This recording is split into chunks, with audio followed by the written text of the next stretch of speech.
तो आज डिस्कस करेंगे 17 मार्च का सेकंड शिफ्ट का क्वेश्चन पेपर। 17 मार्च का सेकंड शिफ्ट क्लियर। तो पहला क्वेश्चन आपको गिवन है, पहला क्वेश्चन है आपको क्वेश्चन में दे रखा है कि कोसेक थीटा की वैल्यू आपको गिवन थी 25/7 और आपसे पूछा है टेन थीटा की वैल्यू। तो ये स्टैंडर्ड है कि 7, 24 और 25 ये तीन का त्रिक समूह होता है। अगर ये मैंने थीटा माना तो अगर ये 25 है और ये परपेंडिकुलर अगर 7 है तो ये 24 बेस हो जाएगा। तो 7, 24 और 25 का त्रिक समूह होता है, ये स्टैंडर्ड रिजल्ट होता है। तो त्रिक समूह में तो अब क्या पूछा है आपसे टेन थीटा की वैल्यू। तो टेन थीटा की वैल्यू क्या होती है, बेसिकली आपका परपेंडिकुलर बटे बेस होता है, लंब बटे आधार। तो क्या वैल्यू हो जाएगी आपकी 7/24। सिंपल सा क्वेश्चन था, आपसे यही वैल्यू पूछी थी इसमें, तो ये निकालना था आपको। नेक्स्ट क्वेश्चन में आपसे पूछा है कि किसी संख्या का 1/4 और 1/5 बराबर 35 है। तो क्वेश्चन में आपसे ये गिवन था कि 1/4 और 1/5 निकालेंगे तो 35 प्राप्त होता है। तो उस संख्या का 7/8 क्या होगा। तो संख्या का 7/8 ये आपको वैल्यू कैलकुलेट करनी थी, क्वेश्चन में ये गिवन था। तो अब मैं संख्या को क्या मान लूं, x मान लो या फिर संख्या को ऐसे ही पुट कर दो। संख्या को मैं ऐसे ही संख्या रहने देता हूं अभी। तो अब यहाँ से क्या है कि ये 20, ये दोनों 20 बनेगा, ये उधर जाएगा तो 35 से मल्टीप्लाई हो जाएगा ये वैल्यू। क्लियर। और हमें निकालना है संख्या का 7/8। क्लियर। तो मैं इसका डायरेक्ट क्या निकाल दूंगा, 7/8 वैल्यू निकाल दूंगा। तो अब इससे मैं काट दूंगा, 4 से ये 2 बार कट जाएगा, 4 से ये 5 बार, तो ये कितना हो जाएगा आपका 35 और इधर भी हो गया 35। तो यहाँ पे वैल्यू निकालनी है आपको 35 का स्क्वायर बटे 2, ये वैल्यू निकालनी है। 35 का स्क्वायर निकालने की शॉर्ट ट्रिक भी होती है, आपको पता ही होगी कि 5 का स्क्वायर किया 25 और 3 का 4 से मल्टीप्लाई किया 1225, 1225/2। क्लियर। तो आपका आंसर हो जाएगा 612.5। क्लियर। तो ये आपका आंसर हो जाएगा इस क्वेश्चन में, इस पर्टिकुलर क्वेश्चन का ये आंसर हो जाएगा। तो ये दो क्वेश्चन पूछे गए थे आपके। अब नेक्स्ट क्वेश्चन देखते हैं, नेक्स्ट क्वेश्चन में क्या पूछा था। नेक्स्ट क्वेश्चन में आपसे गिवन था कि एक कुछ वैल्यूज दे रखी थी, कुछ ऑप्शन दे रखे थे, उनमें से था कि ये पूछा था कि कौन सा समकोण त्रिभुज नहीं है। तो त्रिभुज की क्या है कि 3 साइड्स गिवन थी आपको। तो 3 साइड्स में ऐसे ब्रैकेट में आपको वैल्यूज गिवन थी, जैसे कि ये 3, 4, 5, ये थी एक वैल्यू ये गिवन थी आपको। एक थी 5, 12 और 13, एक ये वैल्यू गिवन थी आपको। नेक्स्ट आपको था गिवन 6, 8, 10, ये दिया गया है। और उसके बाद में एक और वैल्यू है आपके पास 2, 3, 6। तो इस तरीके से चारों वैल्यूज में से आपको बताना था कि कौन सा समकोण त्रिभुज की भुजाएं नहीं हो सकती। समकोण त्रिभुज की भुजाएं नहीं हो सकती, तो इसमें हम एक ही रूल लगाएंगे, समकोण त्रिभुज वही होता है जिसमें लंब का स्क्वायर प्लस आधार का स्क्वायर बराबर कर्ण का स्क्वायर होता है। मतलब दो भुजाओं का स्क्वायर आपको तीसरी भुजा के योग के बराबर होना चाहिए। तो यहाँ पे 3, 4, 5 एक त्रिक समूह होता है, ये भी वैल्यू है और ये भी सेटिस्फाई कर रहा है। केवल यही है जो आपका सेटिस्फाई नहीं कर रहा, किसको, आपके समकोण त्रिभुज की प्रॉपर्टी को। दूसरी चीज एक ये भी है यहाँ पे कि यहाँ पे तो पूछा है कि समकोण त्रिभुज पूछा है। तो पहली बात तो ये त्रिभुज ही नहीं है। पहली बात तो ये त्रिभुज कैसे नहीं है, त्रिभुज होने के लिए आपको एक प्रॉपर्टी भी पता होनी चाहिए, किन्हीं भी दो भुजाओं का सम तीसरी भुजा से हमेशा ज्यादा होता है। अब यहाँ पे हमने 2 + 3 का जोड़ा मैंने, तो यहाँ पे वैल्यू बन रही है 5। तो ये तीसरी भुजा 6 से छोटी है, जबकि ऐसा होना चाहिए कि दो भुजाओं का सम है वो आपकी तीसरी भुजा से ज्यादा होना चाहिए, तभी आपका वो त्रिभुज की प्रॉपर्टी को सेटिस्फाई करेगा, त्रिभुज आपका बनेगा। तो लेकिन यहाँ पे ये त्रिभुज नहीं बन पा रहा, तो इस समकोण त्रिभुज तो बहुत दूर की बात है होना, तो ये सेटिस्फाई नहीं करेगा। तो आपका ऑप्शन ये हो जाएगा 4th नंबर वाला। एक क्वेश्चन ये पूछा गया था, अलग क्वेश्चन था, इस बार पूछा गया है, ये आसान है, इसमें भी सिंपल लॉजिक लगाना है आपको, ज्यादा कुछ करना नहीं था। तो 3 क्वेश्चन डिस्कस कर लिए हमने। नेक्स्ट क्वेश्चन आपको गिवन है कि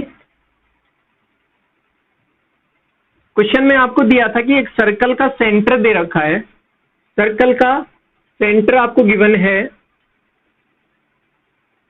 सेंटर की वैल्यू है आपको -1, 2, ये आपको पॉइंट गिवन था एक, और रेडियस थी उसकी 4, रेडियस उसकी 4 गिवन है। तो क्वेश्चन में पूछा है आपसे कि सर्कल का समीकरण निकालिए, वृत्त का समीकरण निकालिए। तो इस बार ये अलग से क्वेश्चन पूछा गया है, ये इसका एक स्टैंडर्ड फॉर्मूला होता है, आपको याद रखना है।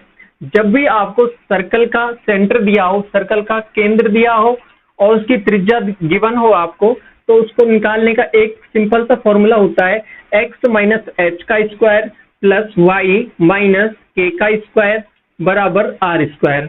तो ये आपका एक स्टैंडर्ड फॉर्मूला होता है, सर्कल की इक्वेशन होती है ये आपकी। तो यहाँ पे h और k होते हैं आपके सेंटर के निर्देशांक, और दूसरा r होती है आपकी रेडियस। क्लियर? तो यहाँ पे इसको सेटिस्फाई करा सकते हैं। x minus 1 minus minus plus हो जाएगा, तो x प्लस 1 का whole square plus y minus के वाई माइनस 2 का होल स्क्वायर बराबर हो जाएगा 4 का स्क्वायर, मतलब ये हो जाएगी 16। तो ये आपका आंसर हो जाएगा। इसको फर्दर भी खोल सकते हैं। अब ये ऑप्शन के हिसाब से देखना पड़ेगा कि आपसे ऑप्शन में यही गिवन था या फिर उसको खोल के सेटिस्फाई करना पड़ता, तो उस हिसाब से हम ऑप्शन से टिक कर देते हैं। क्लियर? आपको कंसेप्ट समझ में आना चाहिए कि इसमें ये वाला कंसेप्ट लगेगा आपको, x minus h square plus y minus k square is equal to r square वाला कंसेप्ट आपको लगाना है। इसमें वृत्त का समीकरण होता है, ये स्टैंडर्ड रिजल्ट है, आपको ये याद करना है। इसके बाद में नेक्स्ट डिस्कस करते हैं। नेक्स्ट आपको गिवन है, क्वेश्चन था आपको गिवन कि sine theta plus cos theta का होल स्क्वायर बराबर है 2। तो थीटा की वैल्यू आपको निकालनी है यहाँ पे। तो यहाँ पे क्या है कि 2 तरीके होते हैं ऐसे क्वेश्चनों को सॉल्व करने वाले। तो इनको एक तो क्या है कि आप वैल्यू पुटिंग मेथड से भी कर सकते हैं, दूसरा तरीका है आप इस इक्वेशन को सॉल्व कीजिए। तो आई होप जैसे कि अगर इसमें हमको ऑप्शन तो गिवन ही होंगे, तो वहां पे जैसे थीटा की वैल्यू 4 वैल्यू गिवन थी, तो उनको सेटिस्फाई करके थोड़ा आसानी से क्वेश्चन हो जाएगा सॉल्व, कोई दिक्कत नहीं है। वैसे भी सॉल्व करके देख लीजिए। स्क्वायर हटाया मैंने, साइन थीटा, थीटा और थीटा की वैल्यू भी मैं पुट करके इसको सॉल्व कर सकता हूँ। थीटा की वैल्यू अगर मैंने यहाँ पे रखा कि अगर मैंने 0 डिग्री रखा, सेटिस्फाई कर रहा है क्या देख लेते हैं। 0 डिग्री पे ये 0 बन जाएगा, 1 बन रहा है, सेटिस्फाई नहीं हो रहा।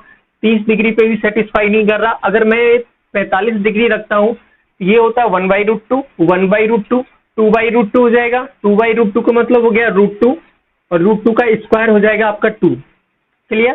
तो थीटा की वैल्यू क्या हो गई 45, मतलब 45 डिग्री पे ये सेटिस्फाई कर रहा है। तो ऑप्शन पुटिंग से या फिर वैल्यू अज्यूम करके भी इसको सॉल्व कर सकते हैं। दूसरा तरीका, आप इसका स्क्वायर रूट निकाल लीजिए, फिर उसके बाद में वैल्यू करके भी निकाल सकते हैं। दोनों तरीके से कर सकते हैं, आसान सवाल है। और वैसे भी कर सकते हैं इसका स्क्वायर, इसको खोल लीजिए एक बार, यहाँ से बन जाएगा sine square theta plus cos square theta, तो वहां से बन जाएगा 1, और दूसरी वैल्यू बन जाएगी आपकी 2 साइन थीटा कॉस थीटा, वो बन जाएगा आपका sine 2 theta. 1 plus sine 2 theta बराबर 2 बन जाएगा। अब इसको इधर लेके जाएंगे तो आपकी वैल्यू बन जाएगी sine 2 theta is equal to 1।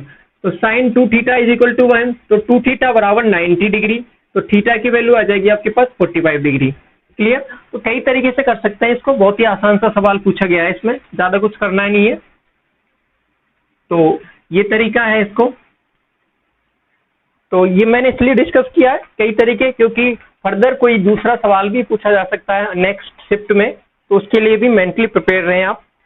तो अगला क्वेश्चन क्या है, आपसे पूछा है, क्वेश्चन में गिवन है आपको कि a square plus 1/a square is equal to, आपको यहाँ पे दे रखा है 38, ये वैल्यू आपको गिवन है, और आपसे पूछा है a³ माइनस 1/a³। तो a³ माइनस 1/a³, ये वैल्यू आपको कैलकुलेट करनी है। क्वेश्चन में ये सिंपल सा कंसेप्ट लगाना है।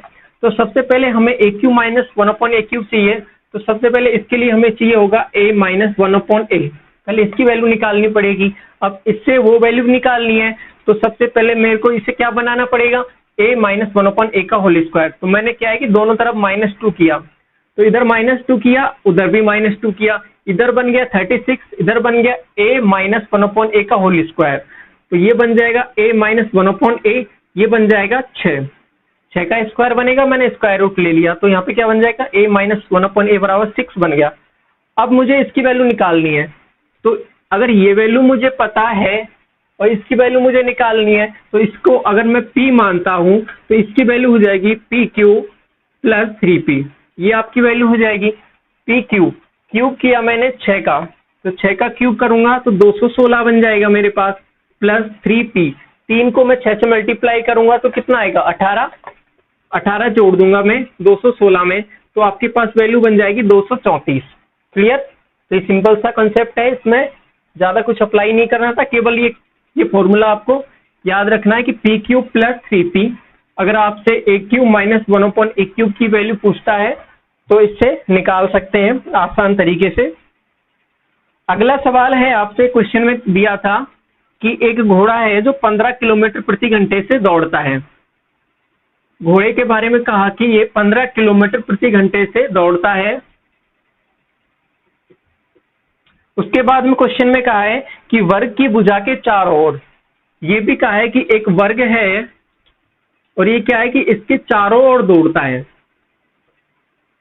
क्लियर? किसी भी पॉइंट से स्टार्ट हो सकता है और चारों तरफ घूमता है।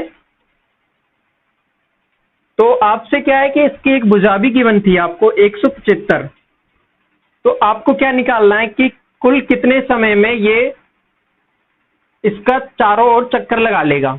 क्लियर? तो आपसे क्या है कि टोटल टाइम पूछा है, टोटल कितना टाइम लेगा ये इसके चारों ओर चक्कर लगाने में। तो सबसे पहले यहाँ पे देख लीजिए 175 आपको दिया है, ये वैल्यू मीटर में, ये वैल्यू मीटर में गिवन है आपको, और आपसे 15 किलोमीटर प्रति घंटे की वैल्यू दे रखी है। तो सबसे पहले क्या करेंगे, तो अब एक साइड की वैल्यू है 175, तो चारों भुजाओं की निकालनी पड़ेगी वैल्यू। तो टोटल दूरी कितनी चलेगा, वो 4 गुणा 175 ये दूरी चलेगा। कितनी स्पीड से चलेगा, 15 की स्पीड से। अब ये क्या है, ये मीटर में है और ये किलोमीटर में है, तो इसको भी मीटर प्रति सेकंड में बदल लेते हैं। तो इसको मैं मल्टीप्लाई कर दूंगा 5/18 से। क्लियर? आ गया होगा समझ में। अब इसको क्या है कि थोड़ा सा सोल्व कर लूं मैं। इसको मैंने 3 से काटा तो ये 5 बन गया, इसको मैंने 3 से काटा तो ये 6 बन गया, अब यहां से बन गया 25, और ये 7 बार कट जाएगा इससे, तो 7 बार कट गया तो ये 25 इधर से चला गया, तो उधर क्या बन रहा है, ये 28 को किससे मल्टीप्लाई करना है हमें, 6 से। 28 को 6 से मल्टीप्लाई करना है तो कितना बन जाएगा, ये 18, 1 और 12 और 1 13, 48, 4 और 6 दूनी 12 और 4 16, तो 168। तो आपसे यहाँ पे वैल्यू कितनी बन जाएगी, 168, और ये भी वैल्यू किस में आएगी, सेकेंड्स में वैल्यू आएगी। तो ये वैल्यू आपको निकालनी थी। क्वेश्चन में सिंपल सा कंसेप्ट लगाना है आपको, क्या है कि जो वर्ग दिया है उसकी चारों भुजाओं को 4 से मल्टीप्लाई करना है, क्योंकि वो चारों तरफ चक्कर लगाएगा, उसको क्या है कि 15 से डिवाइड कर देना है, स्पीड से डिवाइड कर देना है। टाइम का यही तो फॉर्मूला होता है, जो भी आपकी डिस्टेंस है उसको अगर स्पीड से डिवाइड कर दिया मैंने तो मुझे क्या मिल जाएगा, टाइम मिल जाएगा। क्लियर? और यूनिट को सेम रखना है, अगर वो मीटर में है तो इसे भी मीटर में रखना है। क्लियर? तो ये सिंपल सा कंसेप्ट लगाना है, इसमें ज्यादा कुछ नहीं था, बस इसको थोड़ा सा घुमाया है क्वेश्चन को, कि एक घोड़े को ही घुमा दिया। क्लियर? तो ये है इसमें। नेक्स्ट सवाल में आपसे पूछा है, यहाँ पे दे रखा है आपको कि 25 CP इज इक्वल टू है 35 SP के।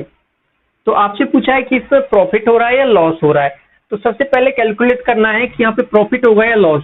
तो मुझे यहाँ CP और SP दोनों का क्या दे रखा है, CP और SP का क्या रेशो दे रखा है। तो CP और SP का रेशो कितना है मेरे पास, 35/25। ये मेरे पास रेशो गिवन है 35/25 के लिए। तो इसको मैं थोड़ा सा सिंप्लीफाई करूं 5 से, तो ये 7 बार कट जाएगा और ये कट जाएगा 5 बार। तो अब एक चीज देखो, यहाँ पे दोनों के बीच में जो डिफरेंस है वो कितना है, 2 यूनिट का है। क्लियर? तो यदि मेरी CP है 7, उस पर मुझे क्या है कि 2 रुपए का नुकसान हो रहा है, 2 रुपए का लॉस हो रहा है, क्योंकि 7 रुपए की CP है, 5 रुपए में बेच रहा है, तो 2 रुपए का क्या नुकसान हो रहा है, तो 2/7, तो ये हो गया लॉस। परसेंटेज में वैल्यू निकालनी है तो 100 से मल्टीप्लाई कर सकता हूं मैं। तो अब हमने पढ़ा था कि 1/7 को लिख सकते हैं 14 सही 2/7%। 14 सही 2/7% लिखते हैं 1/7 को, लेकिन ये क्या है, इसका जस्ट डबल है। तो क्या हो जाएगा आपके पास यहाँ 28 सही 4/7%। क्लियर? तो ये आपका आंसर हो जाएगा इस क्वेश्चन में, पर्टिकुलर क्वेश्चन का आंसर हो जाएगा जस्ट डबल हो जाएगा 14 सही 2/7 का 28 सही 4/7%। तो ये क्वेश्चन पूछा था आपसे। क्वेश्चन नंबर 9 देखिए। 9 में क्या गिवन है आपको कि P किसी कार्य को कर सकता है 10 दिन में। उसके बाद में Q के बारे में कहा है कि ये किसी कार्य को 5 दिन में कर सकता है। क्लियर? दोनों के बारे में टाइम दे रखा है और क्वेश्चन में कहा है कि Q ने 2 दिन काम किया।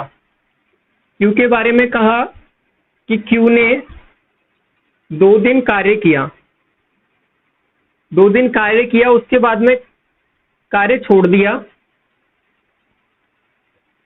आगे क्वेश्चन में कहा है कि P बचे हुए काम को कितने दिन में कंप्लीट करेगा। तो P क्या है कि जो शेष काम बच गया उसको कितने दिन में कंप्लीट करेगा ये पूछा है। तो सबसे पहले क्या है कि दोनों की एफिशिएंसी निकाल लेंगे। 10 इसका माना तो इसकी एफिशिएंसी 1, इसकी एफिशिएंसी आ गई 2। ठीक है? अब Q के बारे में कहा है कि ये 2 की स्पीड से कार्य करेगा। 2 की स्पीड से 2 दिन में कितना काम कर देगा? 4 काम कर देगा। तो इसने क्या है कि 10 में से 4 काम तो कर दिया, बचा काम कितना? 6। अब 6 काम को जो P है वो 1 की स्पीड से कितने दिन में करेगा? 6 दिन में ही करेगा। तो 6 की स्पीड से 6 जो काम है उसको 1 की स्पीड से 6 दिन में कंप्लीट कर देगा। तो आपका आंसर हो जाएगा यहाँ पे 6 डेज। क्लियर? आपको समझ में आ गया होगा। सिंपल सा कंसेप्ट है इस सवाल में, ज्यादा कुछ पूछा नहीं है। नेक्स्ट सवाल आपसे पूछा है यहाँ पे, तो इस तरीके से देखो आसान आसान से सवाल पूछे हैं, लेकिन इनसे आप करके प्रैक्टिस करके ये पता लगा सकते हैं कि किस टाइप का क्वेश्चन पेपर आपसे पूछा जा रहा है। तो ये पिछली शिफ्ट में पूछे गए सवाल हैं आपके 17 मार्च की सेकंड शिफ्ट में। इसके बाद में नेक्स्ट क्वेश्चन पूछा है आपसे, क्वेश्चन नंबर 12 है कि 6 tan A is equal to 5। तो आपसे वैल्यू पूछी है 8 sin A minus 4 cos A बटे cos A minus plus 2 sin A। तो इसकी वैल्यू आपसे पूछी है। तो सिंपल ऐसे क्वेश्चन आपने बहुत प्रैक्टिस किए होंगे। इनको करने का एक ही स्टैंडर्ड तरीका क्या है कि या तो इसको tan बना लो आप, उसमें cos का ऊपर नीचे भाग देके। दूसरा तरीका क्या है कि इसको sin A upon cos A लिख सकते हैं। इस वाले को tan A को मैंने sin A upon cos A लिख दिया। 6 को मैं इधर डिवाइड किया तो मुझे मिल गई वैल्यू 5/6। अब यहाँ पे क्या है कि मैं sin A की जगह 5 पुट कर सकता हूँ, cos A की जगह 6 पुट कर सकता हूँ। एक चीज ध्यान रखना, मैं ये नहीं कह रहा कि यहाँ पे sin A की वैल्यू 5 है, cos A की वैल्यू 6 है, क्योंकि हम तो जानते हैं sin और cos की वैल्यू -1 से 1 के बीच में ही वेरी करती है। तो यहाँ पे क्या है कि मैं वो चीज अलग है और ये चीज अलग है। मैं यहाँ पे कह रहा हूँ sin A की जगह 5 पुट कर सकते हैं, क्योंकि ये रेशियो की बात कर रहा हूँ मैं, ना कि मैं यहाँ पे इनकी वैल्यूज की बात कर रहा हूँ। क्लियर? इस पर्टिकुलर क्वेश्चन में इसको ऐसे भी सोल्व कर सकते हैं। तो 5 मैंने पुट किया तो ये बन जाएगा 40। cos A की जगह मैंने क्या पुट किया? 6, तो कितना बन जाएगा? 24 बटे cos A की जगह 6 बन गया और यहाँ बन जाएगा 10। तो ऊपर भी 16 बन रहा है, नीचे भी 16 बन रहा है, तो वैल्यू हो जाएगी आपके पास 1। तो 1 इसका आंसर हो जाएगा। क्लियर? इस पर्टिकुलर क्वेश्चन का आंसर 1 बन जाएगा। तो इस तरीके से इसमें वैल्यू पुट करके आप sin A और cos A की ये वैल्यू निकाल सकते हैं। नेक्स्ट क्वेश्चन में आपसे पूछा है क्वेश्चन नंबर 13। यहाँ पे गिवन है आपको जो लेंथ और विड्थ का क्या है कि रेशियो गिवन है आपको। जो एक रेक्टेंगल है उसकी लेंथ और विड्थ का रेशियो गिवन है 5:3 में। और क्या है कि L माइनस बी भी दिया है आपको 8, ये भी दे रखा है। और क्वेश्चन में पूछा है आपसे एरिया आपसे कैलकुलेट करवा रहा है। तो सबसे पहले देखो L माइनस बी की वैल्यू 8 है, तो हमारे अनुसार जो रेशियो है उसके अनुसार L माइनस बी की वैल्यू क्या है? 2। तो 2 यूनिट की वैल्यू आपको गिवन है 8, तो 1 यूनिट की वैल्यू हो जाएगी आपके पास 4। क्लियर?